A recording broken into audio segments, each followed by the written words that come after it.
So, hey, this is just the gift that keeps on giving here with Norman Flynn's clinic on BPM Spall the other day. The one where he talked about making fun of himself for the Hoffman thing, where he talked about the possible caufield for Paul Mary trade that he wanted to peddle amongst Habs fans, and talking about the Suzuki for Simmons thing. Like, it's just the gift that keeps on giving here. And he also let some information slip, although it's not really slipping because Marc Bergevin isn't part of the Habs organization anymore, and it's all kind of in the past. And as we know, Mark Stone signed a huge extension with Vegas, so there's nothing really to lose, but it's the first that we really heard about this. By the way, if you want more videos like this about rejected trades and things that almost went down, show me by liking this video, subscribing, and commenting. Okay? Let me know.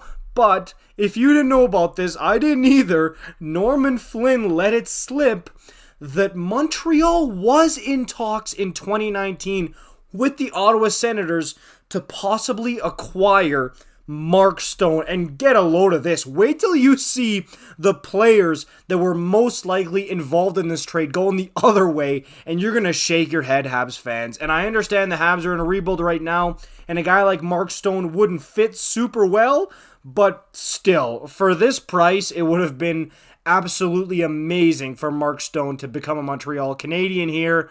But wow, from Norman Flynn. Let's read up on some of this, shall we? So this is from the site habsfanatics.com. Just prior to the trade of Mark Stone from the Ottawa Senators to the Vegas Golden Knights in February 2019, GM Marc Bergevin reportedly contacted the Senators to inquire about the possibility of bringing Stone to the Habs. And the following is an English translation of what Norman Flynn said to BPM Spall.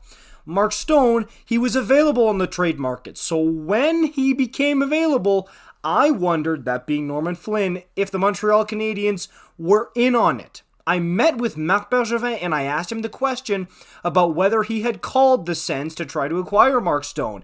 And he confirmed that he had called, but he told me that Ottawa was asking too much. Well, I'll tell you something. The two guys that the Sens wanted in exchange for Stone, they're not even with the Montreal Canadiens anymore, and they were two young guys. So Marc Bergevin basically rejected this trade on the principle of two young guys that aren't even with the organization anymore. And thanks to Habs Fanatics, they listed the most likely possibilities as far as guys who aren't with the club anymore. Jesperi Kotkaniemi, which, let's be real, at that time with how high he was regarded with Marc Bergevin, this guy was most likely part of the trade going the other way because Bergevin looked at him very, very highly at that point. So probably Kotkaniemi was looked at in that trade on the part of the Ottawa Senators. Noel Juulsen is another name. Ryan Poehling might have been one. Personally, I think it would have been a guy like Kotkaniemi for sure, I think was part of the trade. And then probably either a guy like Ryan Poehling, Josh Brook, or Noah Juulsen. I really do think so, because I'm not thinking about how good these players were. I'm thinking not even about where these players were ranked around the NHL, but about how highly Marc Bergevin thought about these players. And if you were a Habs fan back then, you know that Bergevin basically thought Kotkaniemi was the second coming of God, right? And also Poehling, I mean, he was looked at pretty highly in the organization. Roughly around that time, he scored that hat trick in the last game of the season. He was looked at pretty high. Josh Brook, for a while, was looked at as a decently high-ranking defenseman in the Habs organization.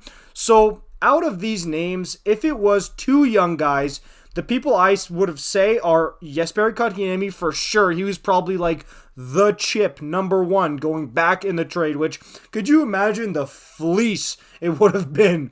A Kotkaniemi and, let's say, Noah Juulsen and probably a draft pick for Mark Stone. Could you imagine that? Because what the trade ended up actually being was Oscar Lindberg, Eric Brandstrom, and a second-round pick for Stone. So absolutely Kotkaniemi, Juulsen, and maybe a second-round pick would have done it for the Ottawa Senators to get Mark Stone in a Habs uniform. To me, for Bergevin to have rejected this trade, just major facepalm here, and I wish it would have happened. That would have been awesome. And yeah, I don't know. It's kind of funny to me that Norman Flynn spilled this, not thinking Habs fans were going to piece it together and find out the players most likely that were involved in this trade. But I'm looking at it, and if it was something that Bergevin decided to reject, then most likely his crown jewel at the time, fresh third overall pick Kotkaniemi, would have probably been going the other way. Let me know what you guys think about this in the comments down below. As usual, you know what to do. Like, comment, subscribe. I'll see you in the next one. Peace out.